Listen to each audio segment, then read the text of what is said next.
reasons I've been so critical of the anti-woke community in recent years is because of how out of touch and insane they are. You know, they do this thing where they just pretend that, like, all we want is good, high-quality content. We just want to enjoy things. We just want to have fun. And then they straight up make things up to complain about. Okay, there are, like, dozens of examples of this over the years, especially in the Nintendo camp.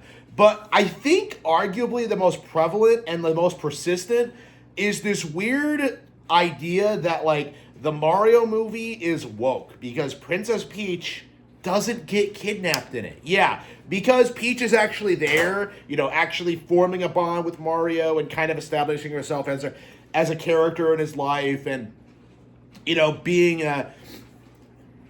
fun and all that. Like, no, because Princess Peach isn't kidnapped for 90% of this movie, that means it's woke. You know, Peach is out doing stuff. Oh, we can't have that. We can't have women doing things. You know, it's laughably stupid, especially when they, like, go the extra mile and try and say that, like, Peach could have, like, done everything in the movie herself, which is, like, a lie, like, pretty blatantly, actually. Like, there was this weird persistent myth in the original Mario movie that, like, Peach could have, like, handled everything herself. She could have beaten Donkey Kong. She could have beaten Bowser. She could have done all this. Like, again, if you actually watch the movie, none of that's true. Like, Mario does a lot. Luigi does a lot of this, right? So the entire narrative that, like, Peach does everything, Mario's, this is the most woke movie in recent years. It's like, it is laughably stupid. It is completely off base.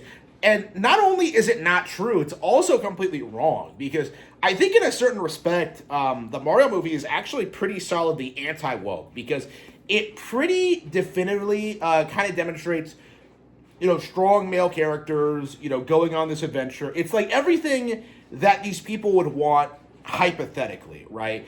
But the issue is, it's not enough for a movie to be well-made, well-presented, have fun, interesting characters, fun scenarios, it needs to be political propaganda. And that's the issue with the anti-woke community right now, is that they can't handle nuance, they can't handle creativity, they can't handle anything that, like, different than, like, whatever their stringent demands ask for. The simple fact of the matter is, these people see a woman doing anything, and they spurg the fuck out and just assume that it must be incredibly woke. And this is, like, the goofiest thing, and it really is something that we do need to call out. Especially since we're going into the Mario Galaxy movie with, like, a lot of the same allegations, Like, when the first trailers first started getting shown off, there were all these narratives that, like, no, Mario, you don't see Mario doing anything in this movie. It's all Peach doing things, and it's just, like, you can watch the trailers, and you can pretty clearly see that's not true, right? They fight Bowser Jr. in the castle, you see them, like, in the desert, going for that, going to find Yoshi and all that. You see them do things in the trailers, right? This idea that, like, the Super Mario Brothers don't do anything in these movies is just laughably, objectively wrong. And really should be thought of as such. But this seems to be the cope to downplay the Nintendo movies right now, is just to imply that they're extremely woke and that they're pushing this political message that simply isn't there. And not only is it not there, you have other movies from, like, other studios that are doing so much worse that aren't getting any pushback at all. It's very similar to the whole censorship thing. Whenever, like, the censorship of Japanese media comes out, like, almost universally, what ends up happening is that the community tries to rally behind blaming Nintendo for it. Going after Fire Emblem and Xenoblade almost exclusively, to the point where, like, I don't even think a lot of people even talk about localization changes between, Japanese and English versions of, say, like, Tales or, Nier Automata or, like, Final Fantasy or, like, anything, really, aside from Fire Emblem and Xenoblade. Like, again, it's kind of pervasive in this way. And it really does feel like this is kind of, like, part of the psyop to try and keep Nintendo unpopular with, like, weebs. Even though that Nintendo's winning the console war, even though that Nintendo is, like, dominating right now, they're putting out all the best games, there's this, like, very very, very pervasive narrative that Nintendo has been compromised and is actively pushing woke shit in their games, which is not and has never been true, right? And like at this point, considering woke culture is on the way out and there's like real pushback to this stuff, I think it's safe to say now that it simply isn't going to happen. So again, the fact of the matter is that these guys, what's actually happening is that they're desperate to downplay the Mario movie by any stretch of the imagination. You know, they're desperate to downplay the Zelda movie.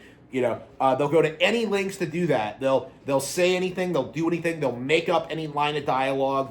They'll exaggerate. They'll completely like make things up out of whole cloth just to get the desired result of people complaining about these Nintendo movies. And the way it's looking right now is that like it's not working. You know, like more and more like people are starting to notice that like Peach is not a girl boss in the Mario movie. You know, she's playable in the game. She can do everything Mario can do. You know,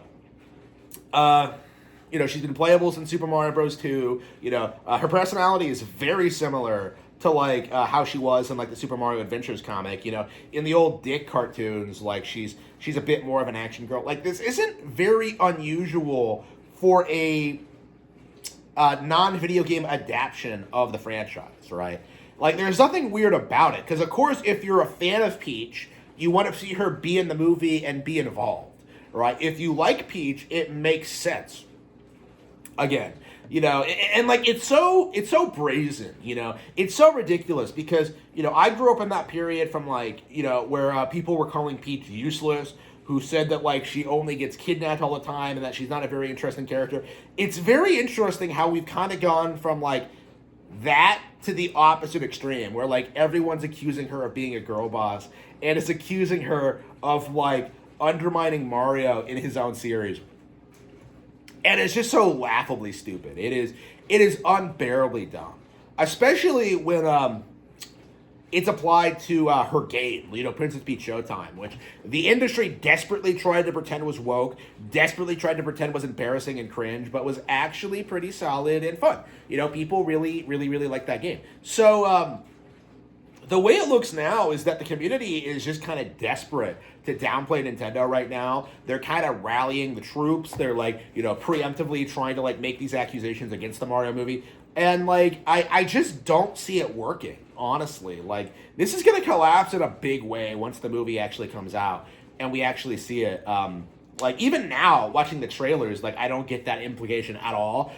And the more people try and push this narrative, like the more people are gonna realize that there's a problem with the anti-woke community and how desperate they are to downplay everything Nintendo does, whether it's like Tamagotchi Life or this or like the Switch 2 in general. Like they're just straight up making things up about the company now, and that really needs to be talked about as an example of just how desperate these people are to maintain their agenda.